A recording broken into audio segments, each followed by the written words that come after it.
안녕하세요. 요즘 소녀 재롱의 웃음 가실 날 없이 행복하게 살고 있는 사람입니다. 뉴스를 보면 이런저런 나쁜 일들만 가득한데 예쁜 손녀딸 덕분에 웃으면서 살아가고 있어요. 주변에 보면 삶이 힘들어서 고통받는 분들이 많이 있어요. 그런 분들께 힘든 일을 이겨내면 반드시 웃는 날이 온다는 얘기를 하고 싶어서 한자 적어보려고 합니다. 저는 남편과 중매로 결혼했습니다. 요즘은 결혼도 다들 자기 선택대로 하고 또 늦게 하는 사람들도 많던데 제 때는 20대 중반만 되어도 결혼을 서두르곤 했죠. 친구 중엔 연애로 결혼하는 경우도 있지만 저처럼 중매로 결혼하는 이들도 많았어요. 남편 될 사람을 사랑해서 하는 결혼이다 보니 처음엔 남편과 친해지려고 부단히 애써야 했어요. 다행히 그는 키도 크고 다정한 스타일이라 저도 마음의 문을 빨리 열 수가 있었어요. 평생을 같이 살아야 할 사람인데 다정해서 안심했죠. 집에서 그래도 부모님 슬하에 있다가 결혼을 해보니 참 만만치 않더군요. 어머니께 신부 수업도 받고 살림하는 방법을 배워서 왔는데도 집집마다 하는 게 다르니 시어머니께 모두 새로 배워야 했어요. 새아가, 너네 어머니는 이렇게 가르치시던? 이거는 이렇게 해야지. 제가 서툴게 하는 것마다 너네 어머니라고 하시는 시어머니 말씀이 처음엔 엄청 듣기 싫었어요. 잘 모르면 그냥 이렇게 하는 거다라고 하시면 될 텐데 꼭 비교하듯이 말씀하셔서 기분이 좋지 않았죠. 그래도 며느리인 제가 시어머님께 좋다 싫다 할 수 없는 입장이다 보니 입 꾹 다물고 있을 수밖에 없었어요. 예전엔 고부 사이가 참 가까워지기 힘들었어요. 결혼하고 3개월 동안엔 참 집에 다시 가고 싶었어요. 엄마랑 아버지가 있는 집으로 가서 예전처럼 지내고 싶더라고요. 왠지 남의 집에 살고 있는 듯하고 시부모님도 너무 낯설고 남편도 처음엔 낯설었으니까요. 살림을 배우느라 시간이 정신없이 흐르고 6개월쯤 지나니 그제야 적응이 좀 된 것 같았어요. 밤에 잠도 잘 자고요. 그런데 한 가지가 해결되니 또 다른 문제가 생겼습니다. 마치 산 너머 산처럼요. 새아가, 너 혹시 소식 없니? 애기 소식 말이다. 아, 네 어머님. 아직이요. 너도 알다시피 아범도 외동이잖니. 우리 집안이 손이 좀 귀해서 얼른 손주가 들어서면 참 좋을 텐데. 네 어머님. 저도 결혼을 하면 아이가 바로 생길 줄 알았는데 문득 정신을 차려보니 6개월이나 지났지만 아무런 소식이 없다는 것을 알게 됐어요. 그런데 임신이라는 게 내 마음대로 되는 것도 아니고 시어머님의 독촉 아닌 독촉을 듣게 되니 더 신경 쓰이기 시작했어요. 그 후 나름 신경을 썼지만 임신 소식은 들리지 않았고 1년이 지나자 시어머님은 저를 데리고 한의원을 다니기 시작하셨어요. 한약 이제 요거 남았니? 네 어머님. 이번이 2번째인데 아직 소식 없는 거지? 한의원을 바꿔봐야 하나. 쓰디 쓴 한약을 넘기는 게 힘들었지만 시어머님 앞에서 그런 내색도 못하고 저는 마냥 죄인이 되어 있었어요. 그때는 아이가 안 생기는 게 여자 잘못으로 비치는 경우가 더 많았기에 저는 항의 한번 못하고 기죽어 지냈죠. 남편도 부모님이 임신을 기다리는 것을 알기에 부단히 노력했어요. 먹는 것도 잘 챙겨 먹고 술이나 담배도 조절하고요. 하지만 모두가 기다리는 아이는 도통 올 생각을 하지 않았습니다. 그렇게 3년을 보냈어요. 그 시간 동안 저의 결혼 생활이 어땠을지 상상이 가시나요? 그야말로 집안 모든 곳이 남의 집인 양 좌불안석 그 자체였어요. 늘 긴장 상태로 있다 보니 저는 점점 말라갔죠. 어쩌다가 친정을 가게 되면 친정 부모님이 정말 속상해 하셨어요. 본의 아니게 불효를 하게 되는 거였죠. 왜 이렇게 말랐어? 밥은 제대로 먹는 거야? 그럼요. 꼬박꼬박 잘 챙겨 먹는데 살이 자꾸 빠지네요. 눈칫밥을 그렇게 먹는데 먹는 게 살로 가겠니 어디? 상황을 대충 아시는 엄마는 속상해서 어찌할 줄을 몰라 하셨어요. 귀하게 키워 남의 집에 시집 보내놨더니 밥도 편하게 못 먹는다고 맘 상해하셨어요. 하지만 엄마도 아이가 안 생겨서 그렇다는 걸 아시기에 시어머니께 항의도 못하시고 그러셨죠. 결혼을 하고 3년을 내리마음 고생한 저를 하늘이 도우셨는지 드디어 아이가 생겼죠. 그야말로 저희 집엔 경사가 따로 없었어요. 덕분에 그동안 소원해진 남편과의 사이도 다시 가까워졌고요. 아이가 생겨서 정말 다행이에요. 나 말은 안 했는데 정말 걱정 많았거든요. 당신 힘들었던 거 나도 다 알지. 마음고생 진짜 많았어요. 결혼 후 내내 무뚝뚝했던 남편이었는데 그 사람도 내심 걱정을 많이 했던 것 같아요. 안도감에 울먹이는 저를 가만히 안아 토닥이더라고요.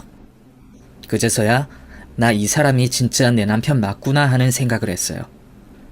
그간 느꼈던 거리감이 하나도 안 느껴졌죠.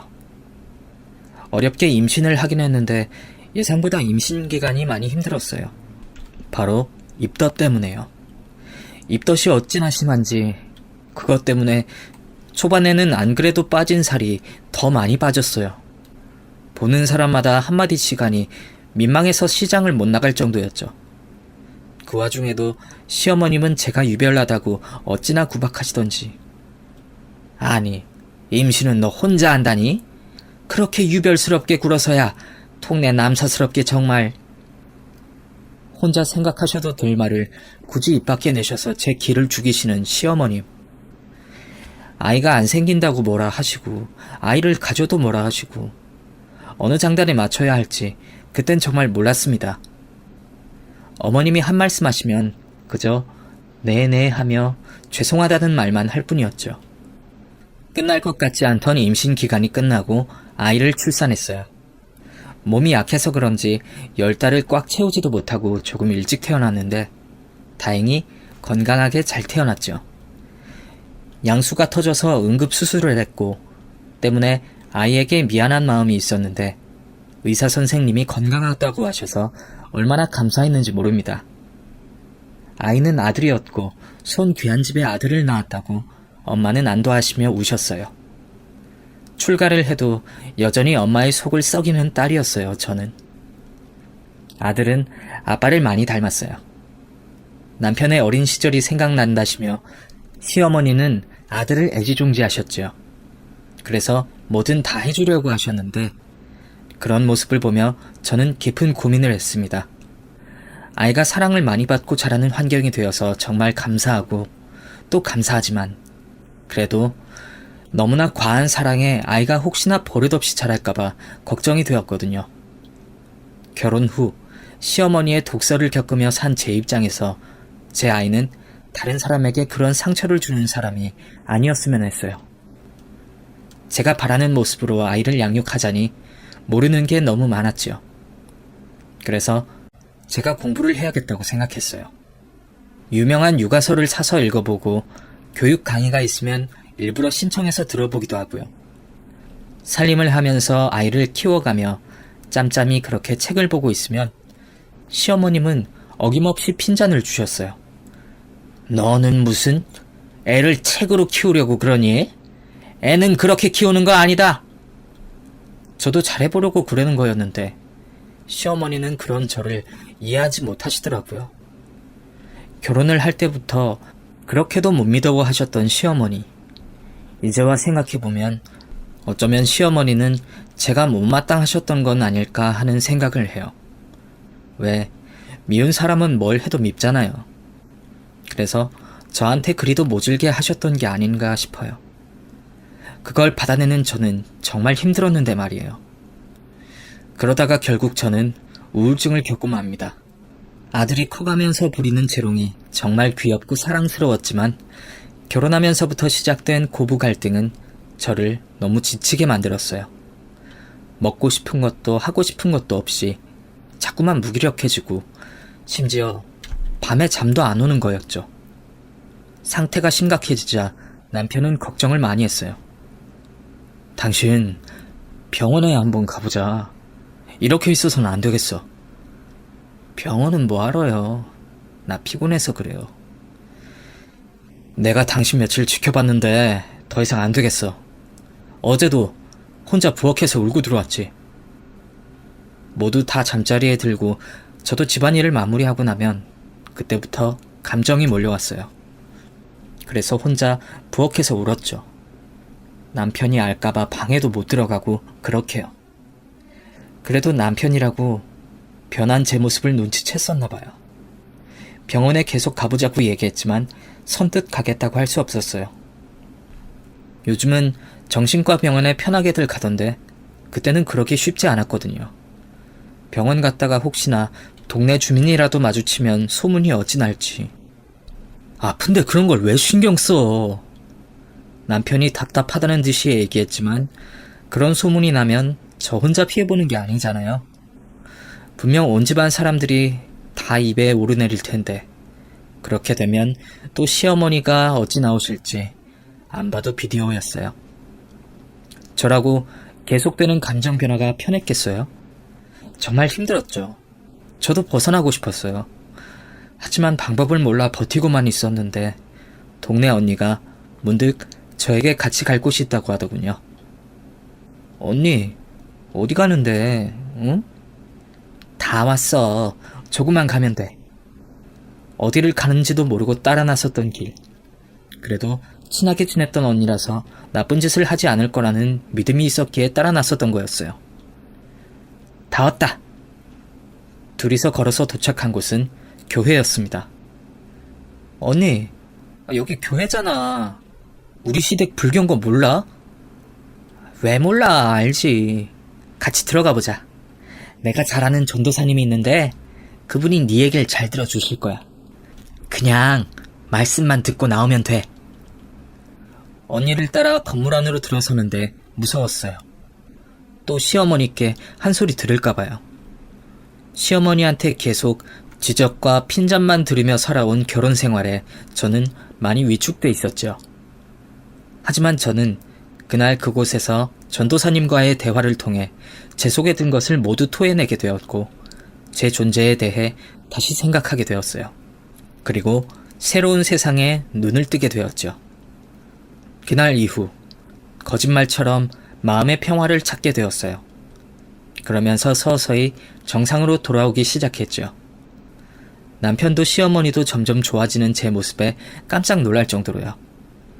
말을 안 하셔서 몰랐는데 시어머니도 제 상태가 심상치 않다고 생각하신 모양이었어요. 당신 진짜 많이 좋아졌다. 요즘은 잠도 잘 자는 것 같고 얼굴도 많이 밝아졌어. 그런가? 당신이 보기에도 나아진 것 같아요? 그렇다니까. 아니, 무슨 일이 있었던 거야? 어? 저는 남편에게 교회에 다니게 되었다고 얘기를 했고 그걸 들은 남편은 조심스러워 하더군요. 교회... 어머니가 분명 안 좋아하실 텐데. 나도 알고 있어요. 좀 걱정이 되긴 한데 그래도 당신이 거길 다녀서 마음이 편하면 원하는 대로 해. 무슨 일이 있으면 내가 어머니께 잘 말씀드릴게. 시어머니께 말씀드리기 정말 어려웠는데 그 어려운 걸 남편이 나서준다고 하니 정말 고마웠어요. 정말 감정 없이 시작된 결혼 생활. 그런데 그 결혼 생활에서 고비가 생길 때마다 남편은 늘 제 편을 들어주었죠. 그러면서 남편에 대한 신뢰가 조금씩 쌓였던 것 같아요. 정말 제대로 된 부부가 되어갔던 것 같아요. 조심스럽게 교회를 다녔지만 결국 시어머니도 알게 되셨어요. 그리고 예상대로 온 집안이 난리가 났죠. 그때 어머님께 들었던 말을 정말 입에 담기 싫을 정도예요. 결혼 이후 보이신 모습 중에 제일 화를 많이 내신 날이었어요. 아들도 놀라서 울음을 터뜨리고 시아버님도 언짢아 하시고요. 하지만 약속대로 남편이 나서줬습니다. 제 편을 들어준 거죠. 어머니, 이 사람 결혼하고 지금까지 허튼 짓 안 하고 열심히 해줬잖아요. 이제 역정은 그만 내시고 이 사람 하고 싶다는 거 존중해주세요. 저는 이 사람 교회 다녀도 상관없습니다. 애비 그게 무슨 말이냐? 얘는 우리 집에 시집으로 온 거야. 그럼 집안 가풍을 따라야지. 두 사람은 한치의 양보도 없이 대치를 했고 결국 시어머님은 화가 나신 채 안방으로 들어가 버리셨어요. 이후에도 의견은 좁혀지지 않은 채 집안은 살얼음판이 되었죠. 저도 저 때문에 이렇게 된 게 너무나 불편했지만 그렇다고 양보할 수는 없는 문제였어요. 결국 저희는 남편이 의견을 내서 분가를 하게 되었습니다. 결혼하고 8년 만에 독립을 하게 되었죠. 물론 시어머님은 많이 서운해 하셨어요. 하지만 남편은 뜻을 굽히지 않았고 크지는 않지만 저희만의 따뜻한 보금자리를 마련했습니다. 분가한 집에서 처음 잠든 날, 그날을 지금도 잊을 수가 없어요. 정말 너무 행복했거든요. 새로 결혼한 기분이었어요. 결혼하고 바로 시댁에서 생활을 했기에 신혼집이나 마찬가지였어요. 오늘 잠이 잘 안 올 것 같아요. 아직도 믿을 수가 없어. 우리 집이 생긴 게. 여보, 정말 고마워요. 언젠가는 분가할 생각이었어. 근데 어머니가 우리 종현이를 많이 좋아하셔서 밀어줬던 건데 당신이 좋아하는 모습 보니까 잘한 것 같다. 살수록 멋있어지는 남편이었어요. 이사를 한 후 저는 마음 편하게 교회를 다니게 되었어요. 성경 공부를 통해 마음의 안정도 찾고 화목한 가정을 만들기 위해 애쓰는 사람이 되었죠. 그리고 저희 가족은 모두 함께 하나님의 자녀로 거듭나게 되었습니다. 아들에게 동생을 만들어주고 싶었지만 더 이상 저에게 아기가 찾아오지 않았어요. 첫 임신도 그렇게 힘들게 됐는데 저희 부부에게 올 아기 천사는 한 명뿐이었던 모양이에요. 혼자 자라는 모습에 안쓰러움도 있었지만 안 되는 걸 억지로 만들어줄 수는 없었어요. 그래서 대안으로 교회에서 가는 봉사활동을 아이와 함께 가게 되었어요. 교회에서 보육원으로 봉사활동을 가는데 아이와 함께 매주 가게 되었어요. 처음에 갈 땐 초등학생이었는데 어린 동생들이 한꺼번에 생기니까 너무 좋아하더라고요. 같이 공을 갖고 놀 때도 있고 보드게임을 하기도 하고요.